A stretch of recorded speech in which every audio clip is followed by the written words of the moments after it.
শুভ সকাল, স্বাগত এশিয়ান টেলিভিশনের নিয়মিত আয়োজন এশিয়ান সংবাদ বিশ্লেষণে। আপনাদের সাথে আছি আমি রিহাদ মাহমুদ। দর্শক, এই অনুষ্ঠানে আমরা দেশের শীর্ষস্থানীয় সংবাদপত্রে প্রকাশিত খবরগুলো নিয়ে আলোচনা করে থাকি। চলুন জেনে নেই কী কী সংবাদ প্রকাশিত হয়েছে আজকের খবরের কাগজগুলোতে। দর্শক, শুরুতেই আমার হাতে রয়েছে দৈনিক দেশ রূপান্তর। দৈনিক দেশ রূপান্তর তারা যে প্রধান শিরোনামটি করেছে সেটি হলো শুল্ক জটে ব্যবসায়ীরা চাপে। ব্যবসা বাণিজ্য নিয়ে একটি সংবাদ। চোখ রাঙাচ্ছে মার্কিন পাল্টা শুল্ক, বিদ্যুৎ জ্বালানির সংকট তীব্র হচ্ছে, নীতি সহায়তার পরামর্শ বিশেষজ্ঞদের, লভ্যাংশ কমছে ম্যানুফ্যাকচারিং খাতে, সেই সংক্রান্ত একটি সংবাদ রয়েছে। এরপরে আমরা দেখতে পাচ্ছি পাশে রয়েছে দেশে চালু হচ্ছে UNHR এর অফিস, চুক্তিসই বাংলাদেশে জাতিসংঘের মানবাধিকার পরিষদের মিশন চালু হতে যাচ্ছে। 3 বছর মেয়াদি মিশন চালুর জন্য সমঝোতা স্মারক সই করেছে দুই পক্ষ। পররাষ্ট্র সচিব আসাদ আলম সিয়াম বাংলাদেশের পক্ষে এবং জাতিসংঘের মানবাধিকার হাই কমিশনার ফুলকার টুর্ক জাতিসংঘের পক্ষে এই সমঝোতা স্মারক সই করেছেন। এছাড়া এরপরে দেখতে পাচ্ছি আমরা সেটি হলো আরও এক মৃত্যু, কারফিউর মধ্যে 164 জন গ্রেপ্তার। গোপালগঞ্জের সংঘর্ষের ঘটনার সংবাদটি। গোপালগঞ্জে এই নিহতের সংখ্যা এখন বেড়ে দাঁড়িয়েছে 5 জন। নদীপথেও টহল জোরদার করা হয়েছে।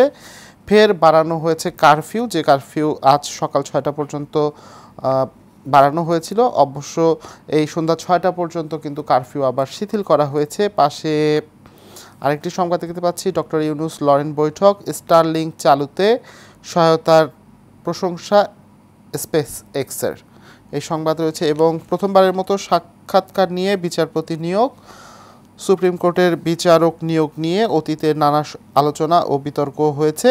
সংবিধানের আলোকে শর্ত সাপেক্ষে অধীনস্থ আদালতের বিচারক ও আইনজীবীদের মধ্য থেকে বিচারপতি নিয়োগ হলে এতদিন ছিল তার সুনির্দিষ্ট আইন ছিল না। এবার উচ্চ আদালতের ইতিহাসে বিচারপতি নিয়োগে হচ্ছে সুপ্রিম জুডিশিয়াল অ্যাপয়েন্টমেন্ট কাউন্সিলের মাধ্যমে, এই সংবাদটি রয়েছে। এর পাশাপাশি আমরা দেখতে পাচ্ছি সালাউদ্দিন বললেন খোলা পানিতে মাছ শিকার চেষ্টা করছে জামায়াত। বিএনপির স্থায়ী কমিটির সদস্য সালাউদ্দিন আহমেদ বলেছেন, একটি দল সবসময় বিভ্রান্তির রাজনীতি করছে। যারা মানুষের সেন্টিমেন্টের বাইরে গিয়ে স্বাধীনতার বিরোধিতা করেছে তারা এখন ঘোলা পানিতে মাছ শিকারের চেষ্টা করছে। এর পাশে বিদেশের নির্বাচনে নাক গলাতে মানা ট্রাম্পের, যুক্তরাষ্ট্রের পররাষ্ট্র মন্ত্রী মার্কো রুবিও বিশ্বজুড়ে দেশটির কূটনীতিকদের নির্দেশ দিয়েছেন তারা যেন বিদেশি রাষ্ট্রগুলোর নির্বাচনে নিরপেক্ষতা বা স্বচ্ছতা নিয়ে কোনো মন্তব্য না করেন। এর পাশে আমরা দেখতে পাচ্ছি, আমরা জানি লড়াই আমাদের অনেকের সঙ্গেই করতে হবে। জাতীয় নাগরিক পার্টির আহ্বায়ক নাহিদ ইসলাম বলেছেন, আপনারা জানেন গোপালগঞ্জে হামলা চালানো হয়েছে, বাংলাদেশের আরও 10 জায়গায় হামলা হতে পারে, এতে আমাদের দমন করা যাবে না, এই সংবাদ হচ্ছে। এবং আরেকটি সংবাদ সেটি হচ্ছে জামায়াতের সমাবেশ ঘিরে সতর্ক আইন শৃঙ্খলা বাহিনী। আজ জামায়াতে ইসলামের মহাসমাবেশ আছে সেই সোহরাওয়ার্দী উদ্যানে, এবং এই মহাসমাবেশ ঘিরে কিন্তু রাজধানীতে আইন শৃঙ্খলা বাহিনী বেশ তৎপর, এবং কোনো ধরনের যেন ব্যত্যয় না ঘটে বা অনাকাঙ্ক্ষিত ঘটনা না ঘটে সেক্ষেত্রে আইন শৃঙ্খলা বাহিনী বেশ সজাগ রয়েছে, সেই সংবাদটি এখানে রয়েছে। এবং আরেকটি সংবাদ আমরা দেখতে পাচ্ছি সেটি হচ্ছে ডেঙ্গুতে আরও এক মৃত্যু, 114 জন হাসপাতালে, এই সংবাদ রয়েছে। এই দর্শক, এই ছিল দৈনিক দেশ রূপান্তরের আজকের প্রথম পাতার সংবাদ। আমরা এখন একটু দেখে নেব দৈনিক কালের কণ্ঠ কী কী সংবাদ প্রকাশ করেছে। দৈনিক কালের কণ্ঠের প্রধান যে সংবাদ সেটি হচ্ছে হদিস নেই 700 বন্দির, জুলাই গণঅভ্যুত্থানে 17 কারাগারে বিদ্রোহ ও হামলা, উদ্ধার হয়নি 27টি অস্ত্র, কাশিমপুর ও জামালপুরের কারাগারে নিহত হন 13 বন্দী, আহত হন 282 কারারক্ষী, সব কারাগারে সীমানা প্রাচীর আরও উঁচু করার উদ্যোগ, নরসিংদীর কারাগারে হামলার 1 বছর, উদ্ধার হয়নি সব অস্ত্র, 29,000 নথি পুড়েছে, এই সংক্রান্ত সংবাদ হয়েছে। গত বছর এই দিনে কিন্তু ছাত্র জনতার যখন অভ্যুত্থান চলছিল সেই সময়ে কিন্তু নরসিংদীর কারাগারে ভাঙচুর করা হয় এবং নরসিংদীর কারাগার থেকে অনেক কয়েদি তারা পালিয়ে গিয়েছিলেন, সেই সংবাদটি এখানে করা হয়েছে। এছাড়া পাশেই আমরা দেখতে পাচ্ছি যে কারফিউ চলাকালে গতকাল সকালে গোপালগঞ্জের চৌরঙ্গি মোড়ে এক পথচারীকে থামিয়ে চেকপোস্টে আইন শৃঙ্খলা বাহিনী চেক করছে সেই একটি ছবি আছে। এর নিচে যে সংবাদটি আমরা দেখতে পাচ্ছি সেটি হচ্ছে গোপালগঞ্জে আতঙ্ক, গ্রেপ্তার 164, গুলিবিদ্ধ আরও একজনের মৃত্যু, 3 মামলায় আসামি 2600, কারফিউ বাড়ল, কারফিউ আজ সকাল 6টা পর্যন্ত ছিল, সাবেক আইজিপি আশরাফুল হুদা গোয়েন্দা ব্যর্থতা ছিল, তার মন্তব্য এখানে রয়েছে। এছাড়া আরেকটি সংবাদ আমরা দেখতে পাচ্ছি সেটি হচ্ছে ঢাকায় জাতিসংঘের মানবাধিকার দপ্তরের মিশন হচ্ছে এবং মার্কিন কূটনীতিকদের প্রতি ট্রাম্প, অন্য দেশের নির্বাচন নিয়ে কোনো মন্তব্য করা যাবে না। স্থায়ী কমিটির বৈঠকে আলোচনা, পিআর পদ্ধতিতে উচ্চ কক্ষের প্রয়োজনীয়তা দেখছে না বিএনপি। এবং তার পাশে আরেকটি সংবাদ সেটি হচ্ছে জামায়াতের সমাবেশ আজ 10 লাখের বেশি লোক সমাগমের লক্ষ্য, এই সংবাদটি রয়েছে। দর্শক, এই ছিল দৈনিক কালের কণ্ঠের আজকের প্রথম পাতার সংবাদ। আমরা এই যে সংবাদটি পেলাম সেটি হচ্ছে আজ জামায়াতে ইসলামী বাংলাদেশের মহাসমাবেশ এবং এই সমাবেশে জামায়াতে ইসলামী একটি বড় শোডাউন দেওয়ার চেষ্টা করছে এবং সেই লক্ষ্য তাদের কমপক্ষে 10 লক্ষ মানুষের জমায়েত করার একটি লক্ষ্য রয়েছে। দর্শক, আমরা এই পর্যায়ে অনুষ্ঠানে এই পর্যায়ে একজন অতিথিকে যুক্ত করতে চাই। তিনি হচ্ছেন আবুল হাসান, সহকারী বার্তা সম্পাদক RTV। আবুল হাসান, আপনি কি আমাকে শুনতে পাচ্ছেন? জি, শুনতে পাচ্ছি। জি, আবুল হাসান, আপনাকে স্বাগত এশিয়ান সংবাদ বিশ্লেষণে এত সকালে আমাদের সময় দেওয়ার জন্য। জি, আপনার কাছে প্রথম যে প্রশ্নটা আমার সেটি হচ্ছে আজ যে জামায়াতের জাতীয় সমাবেশ, অনেক লোক সমাগম হচ্ছে, নেতাকর্মীরা দেশের বিভিন্ন প্রান্ত থেকে ঢাকায় আসছে এবং অনেকেই বলছে যে এটি হচ্ছে জামায়াতের পুনর্জাগরণ বা পুনর্জন্মের বা যেই বার্তা দেয়া, আপনি কি মনে করছেন? আসলে দেখুন, জাতীয় নির্বাচনকে সামনে রেখে রাজনৈতিক দলগুলো বিভিন্নভাবে তাদের কর্মকাণ্ড বা তাদের অ্যাক্টিভিটিস গুলি দেখানোর চেষ্টা করে, তাদের ভালো দিকগুলো, তাদের যে চাওয়া পাওয়া বা তারা কি করতে চায় সেই দিকগুলো জনগণের সামনে তুলে ধরে, যাতে তাদের নির্বাচনী বৈতরণীটা পার করা তাদের সহজ হয় এবং জনগণও যাতে তাদেরকে বুঝে শুনে ভোট দেয়। সেই বিষয়টি সামনে রেখেই মূলত জামাতে ইসলামী বাংলাদেশ আজকের যে সমাবেশটা করছে জাতীয় সমাবেশ নামে, সেই সমাবেশটি হচ্ছে বলে আমরা মনে করি। পাশাপাশি আপনি দেখতে পাবেন যে আজকের যে জাতীয় সমাবেশ ডেকেছে সেই জাতীয় সমাবেশ সামনের যে আসন্ন জাতীয় সংসদ নির্বাচন সুষ্ঠু, অবাধ ও নিরপেক্ষ করার জন্যই মূলত তারা 7টি দাবিকে সামনে রেখে আজকে এই জাতীয় সমাবেশ করছে।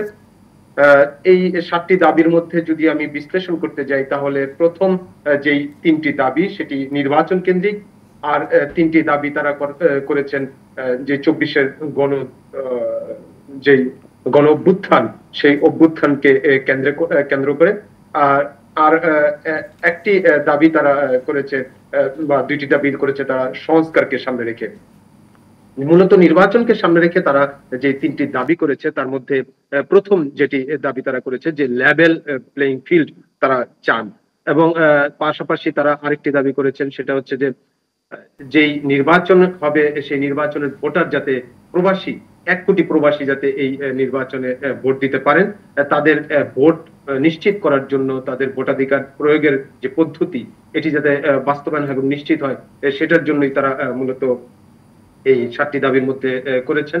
পাশাপাশি জুলাই অভ্যুত্থানের গণ অভ্যুত্থানের যে 3টি দাবি করেছেন তার মধ্যে রয়েছে আপনার সবচেয়ে বড় যে দাবি সেটি হচ্ছে আহত এবং যারা নিহত হয়েছেন, শহীদ হয়েছেন তাদের পরিবারগুলোকে পুনর্বাসন করা। জি, আবুল হাসান, আপনার কাছে একটি বিষয় জানতে চাইবো, সেটি হচ্ছে আপনি বলেন যে সে 7 দফা দাবি, 7 দফা দাবির মধ্যে কিন্তু একটি রয়েছে পিআর পদ্ধতিতে নির্বাচনের জন্য তারা দাবি রয়েছে পিআর পদ্ধতি নির্বাচনে। এক্ষেত্রে দেখা যাচ্ছে যে বেশ কয়েকটি রাজনৈতিক দল কিন্তু পিআর পদ্ধতি নির্বাচনের বিষয়ে কিছুটা অনাগ্রহী। সেসব দলের প্রতি কি এই মহাসমাবেশ চাপ সৃষ্টি করবে কিনা? আপনি যে দিকটা লক্ষ্য করেছেন এটা সঠিক একটি দিক এবং সেই কেন্দ্রিকই আমরা মনে করছি যে এটা চাপ সৃষ্টি করবে। পাশাপাশি হচ্ছে অন্যান্য দলকে এটা বুঝানো যে আমরা যে পিআর পদ্ধতি চাচ্ছি সেই পিআর পদ্ধতিটা মানুষ কতটা গ্রহণ করেছে পাশাপাশি মানুষের সামনেও পিয়ার পদ্ধতিকে নিয়ে যাওয়া, যে এই পিয়ার পদ্ধতি কি এবং কিভাবে তা বাস্তবায়ন করে এবং কতটা এই জাতির জন্য বা বাংলাদেশের জন্য জরুরি, সেই বিষয়টি সামনে আনার জন্যই মূলত পিয়ার পদ্ধতিকেও তারা এই 7টি দফার মধ্যে একটি দফা রেখেছেন। আবার সংস্কারও রেখেছেন। সংস্কারের একটি অংশ হিসেবে মূলত পিয়ার পদ্ধতি। তো এই জন ম্যান্ডেট বা জনগণের যে চাহিদা বা জনগণকে বোঝানো বা জনগণের কাছে যাওয়ার জন্য এই সমাবেশের মাধ্যমে পাশাপাশি হচ্ছে গিয়া পিয়ার পদ্ধতি এবং অন্যান্য 7টি দফা যাতে সরকার মেনে নেয়, সেই সরকার যাতে মেনে নেওয়া বা সরকার যাতে বাস্তবায়ন করতে পারে, সেই জন্যই মূলত এই সমাবেশটি করতে যাচ্ছে। এবং এই সমাবেশটি আপনারা দেখেছেন যে এরই মধ্যে তারা যেভাবে প্রচারণা চালিয়েছেন এবং যেভাবে ব্র্যান্ডিং করেছেন, তারা পোস্টার, ব্যানার, ফেস্টুন করেছেন এবং পাশাপাশি আজকে যেভাবে জনতার ঢল নেমেছে এই সমাবেশকে কেন্দ্র করে, বিশেষ করে গাবতলী থেকে বিশাল একটি বহর যাচ্ছে, পাশাপাশি সায়দাবাদ থেকে আসতেছে, আবার ওই দিক দিয়ে নয়াবাজার বা বাউবাজারের ব্রিজ হয়ে আসতেছে, এই যে আবার গাবতলী হয়ে ঢুকতেছে অনেক মানুষ। জনস্রোত দেখা গেছে সকাল থেকেই আমরা দেখতে পাচ্ছি। পাশাপাশি হচ্ছে যে বিভিন্ন এলাকা বা বিভিন্ন মোড়ে তারা মাইকিং করছে এবং তাদের স্বেচ্ছাসেবী যারা আছে তারা মানে বাস এবং ট্রাক বা ট্রাফিক নিয়ন্ত্রণে অনেকটা সহযোগিতা করার চেষ্টা করছে।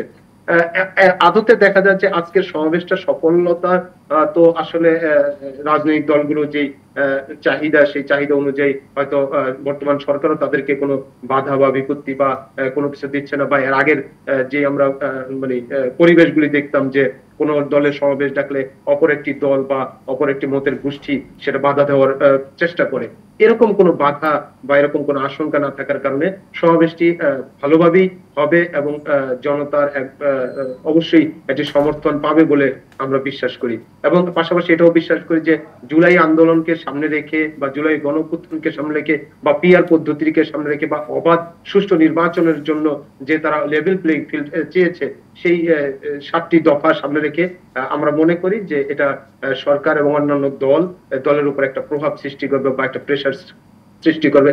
পাশাপাশি জনগণকেও তাদের মতামত নেওয়ার জন্য তারা আজকের সমাবেশের মাধ্যমে চেষ্টা করবে। যে আরেকটি বিষয় আমরা শুনেছি যে অন্যান্য রাজনৈতিক দলের বড় নেতারাও আজকে এই মহাসমাবেশের মঞ্চে থাকতে পারেন। যদি সেটা থাকে, সেটা ফ্যাসিবাদ বিরোধী যে শক্তি, সেই মাঝে কয়েকদিন আমরা দেখেছি যে ফ্যাসিবাদ বিরোধী শক্তির মধ্যে কিছুটা অনৈক্য দেখা দিয়েছিল, সেই ক্ষেত্রে আবার ঐক্যের একটা সেতুবন্ধন হবে কিনা? হ্যাঁ, আমরা এই যে বিষয়টি আসলে গত 1 বছর ধরে আমরা দেখেছি যে আসলে অন্যান্য রাজনৈতিক বা মত পার্থক্য যাদের সঙ্গে থাকে সেসব দলও প্রতিটি জাতীয় সমাবেশ, যেই দলই জাতীয় সমাবেশ ডাকে সেই দলে উপস্থিত থাকে এবং সেখানে মঞ্চে তারা বক্তব্য রাখে। এটি একটি বাংলাদেশের জন্য ইতিবাচক একটি ধারা।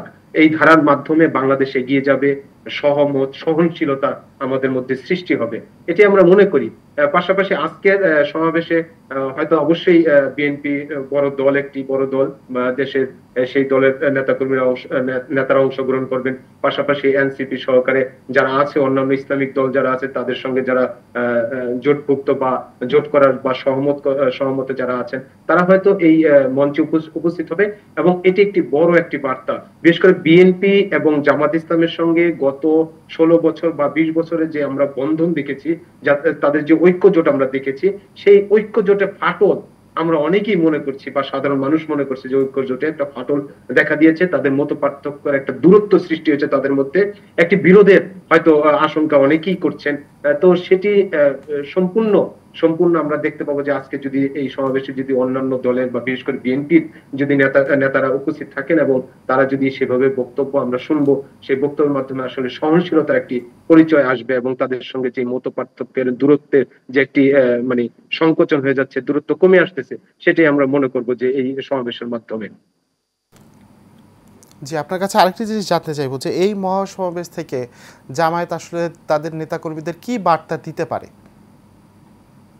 সবচেয়ে গুরুত্বপূর্ণ একটি বিষয় আসলে, বিশেষ করে দলের যে প্রধান, সেই প্রধানই মূলত এইসব সমাবেশে একটি বড় বার্তা দিয়ে থাকেন, যে বার্তার মাধ্যমে আসলে মানে তৃণমূল পর্যায়ের নেতা কর্মীরা বা বাংলাদেশের জনগণ, ভোটার বা সরকার এই মেসেজগুলি আসলে পেয়ে থাকেন এইরকম বড় একটি সমাবেশের মাধ্যমে।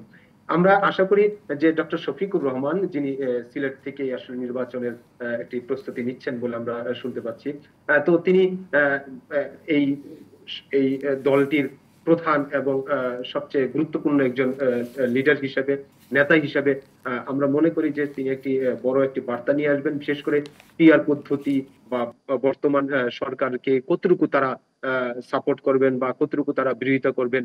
পাশাপাশি বিএনপি এবং অন্যান্য মতাদর্শের যারা আছে তাদের সঙ্গে তাদের সম্পর্কটা কেমন হবে, বিশেষ করে এনসিপি যারা যুব শক্তি যারা চলে আসছে সামনে এবং বড় একটি প্ল্যাটফর্ম তারা পেয়েছে এবং বড় একটি জনসমর্থন তারা পেয়েছে, তাদের সঙ্গে তাদের সম্পর্কটা কি হবে, কতটুকু তাদের দূরত্ব থাকবে, এই বিষয়গুলি আজকের সমাবেশের মাধ্যমে হয়তো আমরা আশা করি যে যে নেতা আছেন ডক্টর শফিকুর রহমান, উনি হয়তো প্রকাশ করবেন বা উনি একটা দিক নির্দেশনা দিবেন কর্মীদেরকে কিভাবে সামনের দিনগুলি, বিশেষ করে সামনে যে নির্বাচন কেন্দ্রিক যে সহিংসতা আমরা আশঙ্কা করছি, অথবা আমরা যেই আমরা এরই মধ্যে অনেকগুলো ঘটনা দেখে আমরা আজ করতে পারছি যে সামনে নির্বাচনকে কেন্দ্র করে কতটা মানুষ অসহনশীল হয়ে যায়, সেই সহনশীলতা অসহনশীলতা এগুলি কতটুকু মাত্রা নিয়ে আসবে সেটা আশা করি আমরা এই জনাব সমাবেশ আবুল থেকে হোসেন, আপনাকে অসংখ্য ধন্যবাদ আমাদের সময় দেওয়ার জন্য। এত সকালে আমাদের সাথে যুক্ত হয়ে বেশ কিছু বিষয়ে আলোচনা করছিলেন জনাব আবুল হোসেন, তিনি সহকারী বার্তা সম্পাদক RTVর। আমার কাছে আরও বেশ কিছু সংবাদপত্র রয়েছে, চলুন দেখে নেই সেগুলো কী কী সংবাদ প্রকাশ করেছে। এখন আমার হাতে রয়েছে দৈনিক যুগান্তর। দৈনিক যুগান্তরের যে প্রধান শিরোনাম সেটি হচ্ছে গোপালগঞ্জে যে কারফিউ চলছিল সেই বিষয়টি এবং সংঘাতের ঘটনায় কিন্তু 3টি মামলা হয়েছে এবং 2500-এর মতো কিন্তু আসামি করা হয়েছে। শহরে চিরুনি অভিযান চালানো হয়েছে, 48 ঘন্টায় গ্রেপ্তার করা হয়েছে 164 জনকে। এছাড়া পাশে রয়েছে বিএনপির স্থায়ী কমিটির বৈঠক, পিআর পদ্ধতিতে উচ্চকক্ষের আসন বন্টন নয়। পাশে আরেকটি সংবাদ দেখতে পাচ্ছি, আওয়ামী সরকারের 15.5 বছরের রিজার্ভ বৃদ্ধি ছিল ফাঁকা বুলি। এছাড়া আরেকটি সংবাদ, নারায়ণগঞ্জ ও মুন্সিগঞ্জে পদযাত্রায় নাহিদ, পুরনো খেলায় আর অংশ নেব না, সমঝোতা স্মারক সই, ঢাকায় জাতিসংঘ মানবাধিকার কার্যালয় চালু। মোট এসব সংবাদ রয়েছে এখানে। দৈনিক যুগান্তরে আজ এই প্রথম পাতার এই কয়টি সংবাদ ছিল। দর্শক, আমরা এখন একটু দেখে নেব দৈনিক ইত্তেফাক আজ কী কী সংবাদ প্রকাশ করেছে। গোপালগঞ্জের সংঘর্ষে গুলিবিদ্ধ আরও একজনের মৃত্যু, 3 ঘন্টা শিথিলের পর ফের কারফিউ, পুলিশের 2 মামলায় আসামি 2 সহস্রাধিক। এবং আমরা ডিজিটাল স্বাস্থ্যসেবাকে অগ্রাধিকার দিচ্ছি, ডক্টর ইউনূস। স্টারলিংক কার্যক্রমের দক্ষতার প্রশংসা করলেন স্পেস এক্সের ভাইস প্রেসিডেন্ট। এই সংবাদটি রয়েছে। 8 বিভাগের জরিপ, অ্যান্টিবায়োটিকের রেজিস্ট্যান্স বাড়িয়ে তুলছে স্বাস্থ্য সংকট, এই সংবাদ রয়েছে। এবং আমরা যেটি আরও একটি দেখতে পাচ্ছি যে এখানেও সংবাদ উঠে এসেছে, দেশে চালু হচ্ছে জাতিসংঘ মানবাধিকার কার্যালয়। পাল্টা শুল্কের জবাবে বাংলাদেশে আমদানিতে ছাড় দিতে চায়, শুল্কের পরিমাণ যেন ভারত ও ভিয়েতনামের কাছাকাছি হয়, মোহাম্মদ হাতেম এই কথা বলেছে। এবং গাজীপুরে গতকাল কাভার্ড ভ্যান ও বেবি ট্যাক্সির সংঘর্ষে বাবা মা ছেলেসহ 5 জন নিহত হয়েছে, এই সংবাদও আছে দৈনিক ইত্তেফাকে। দর্শক, আজকের বেশিরভাগ পত্রিকায় যেটি দেখা যাচ্ছে সেটি গোপালগঞ্জের যে সংঘাত হয়েছে এবং কারফিউ চলছিল সেই সংবাদটি উঠে এসেছে। এবং আজ জামায়াতে ইসলামী বাংলাদেশের মহাসমাবেশ, জাতীয় মহাসমাবেশ, এই সংবাদও রয়েছে। এবং বাংলাদেশে জাতিসংঘের মানবাধিকার বিষয়ক একটি কার্যালয় হচ্ছে, সেই বিষয়ে চুক্তি স্বাক্ষর হয়েছে, সেই সংবাদও সকল পত্রিকায় বেশ বড় করে প্রচারিত হয়েছে। দর্শক, এশিয়ান সংবাদ বিশ্লেষণ আজ এ পর্যন্তই। আগামীকাল আবারও একই সময়ে দেখা হবে। ততক্ষণ সবাই সুস্থ থাকুন, ভালো থাকুন, এশিয়ান টেলিভিশনের সঙ্গে থাকুন।